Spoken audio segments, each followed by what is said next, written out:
Welcome back to our class today. I'm Teacher Leah. We're going to discuss about The 7 Ages of Man by William Shakespeare. The 7 Ages of Man by William Shakespeare. All the world's a stage, and all the men and women are merely players. They have their exits and their entrances. And one man in his time plays many parts, his acts being 7 ages. Line 1 to 5. The line, all the world's a stage, is a famous line, wherein Shakespeare compared the world to a stage. He finds a similarity between the world and the stage, as in the stage is full of action, just like the world. He said that all men and women are actors on the stage of the world in the play of life. In the line with words exits and entrances, the speaker isn't talking only about human life and death. He is talking about human relationships as well. People come and go in our lives. Relationships are made, broken, and reestablished.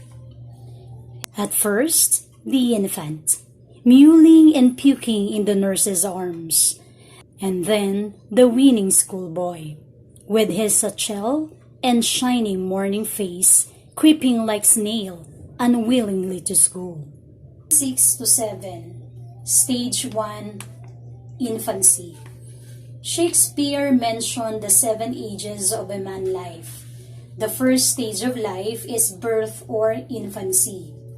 The line mewling and puking in the nurse's arms means the baby cries and vomits in the nurse's arms. During the time of Shakespeare, newly born babies were delivered by nurses at home. When a child is born, it is completely oblivious to the cares of a mother or caretakers or nurses, so we see that the speaker establishes the first stage of life as the stage of dependency. And then the weaning schoolboy, with his satchel and shining morning face, creeping like snail, unwillingly to school. In line 7 to 9, Stage 2, Childhood. The infant grows into a child. He no longer needs the complete attention of his parents, and they send him to school to educate him in the ways of the world. But the child cries and tantrums to avoid separation from his parents. The parents, however, know what is best for their child and force him to go to school. They dress him in the school uniform and give him a satchel or bag and make him ready to school. The child, however, is unwilling to go to school. And then the lover, sighing like furnace with a woeful ballad, made to his mistress' eyebrow. In line 9 to 11, Stage 3, the lover or adolescence. The educated youth is in the height of teenage, when adolescence sets in. The child now weaves the dreams of love.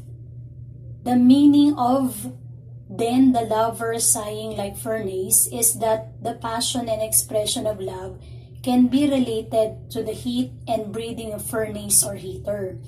The sigh is more like a groaning that signifies the lover is exasperated and we feel that love is lost.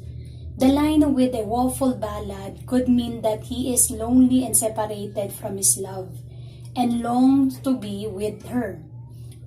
The line with mistress eyebrow, that he is trying to really get her attention, looking at her directly in her eye area, or the eyebrow features may be her most lovely characteristics.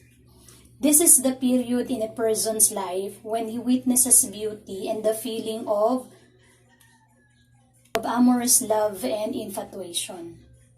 Then the soldier, full of strange oath and bearded like the pard, jealous in honor, sudden and quick in quarrel, seeking the bubble reputation, even in the cannon's mouth. In line 11 to 15, Stage 4, Youth. The next stage is that of a young soldier. The tender lover slowly transforms into a soldier in the battlefield of life. He is courageous and full of vigor with never back down kind of attitude. They zealously protect their honor and don't hesitate to quarrel in providing their point. And then the justice. In fair round belly with good caper lined, with eyes severe and beard of former cut, full of wise sauce and modern instances. And so he plays his part. In line 15 to 11, stage 5, midlife or middle age.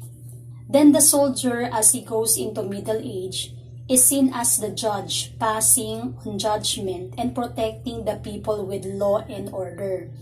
The justice is shown as round, believe, well-to-do man, eating chicken, which the speaker humorously says is live in his belly in the form of fat. His eyes are severe and his beard is form cut, which suggests that he is stern in nature.